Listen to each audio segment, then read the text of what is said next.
Hello friends, welcome back. Weight loss recipe series பார்த்துட்ருக்கோம். அதில் இன்றைக்கி இன்னும் ஒரு சிம்பிளான ஒரு ரெசிபி. பன்னீர் வந்து ஒரு good source of protein. Weight லாஸ்க்கு ரொம்பவே ஹெல்ப் பண்ணும். நல்ல பசி தாங்கும். அதனால நமக்கு அடிக்கடி அந்த ஹங்கர் ப்ராங்ஸை வந்து கண்ட்ரோல் பண்ணும். ஸோ இந்த பன்னீர் வச்சு இப்படி ஒரு ரெசிபி நீங்கள் பண்ணிட்டீங்க அப்படின்னா இது நீங்கள் வந்து பல விதமாக சாப்பிட்டுக்கரலாம்.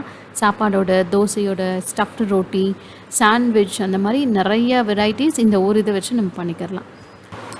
ஒரு பேனில் நெய் இல்லைன்னா பட்டர் போட்டு கடுகு போட்டுக்கோங்க.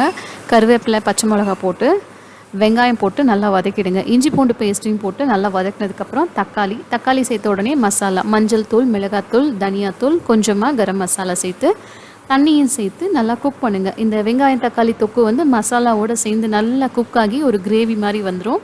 அப்போ பன்னீர் எடுத்து நீங்கள் துருவி வச்சுக்கிட்டாலும் சரி, இல்லைனா கையில் சும்மா அப்படி உடச்சி விட்டிங்கன்னா போதும். அது நல்லா அப்படி உதிர்ந்து வந்துடும். அதை வந்து இதில் ஆட் பண்ணி நல்லா மிக்ஸ் பண்ணி எடுத்துக்கோங்க. இறக்கும்போது கொத்தமல்லி இலை போட்டு சர்வ் பண்ணுங்கள். வேணும்னா மேலே இன்னும் ஒரு அரை ஸ்பூன் நெய் கூட சேர்த்துக்கலாம். ஸோ பன்னீர் பூர்ஜி ரெடி ஆகிடுச்சு. ஸ்க்ராம்பிள்டு பன்னீர்னு சொல்லலாம்.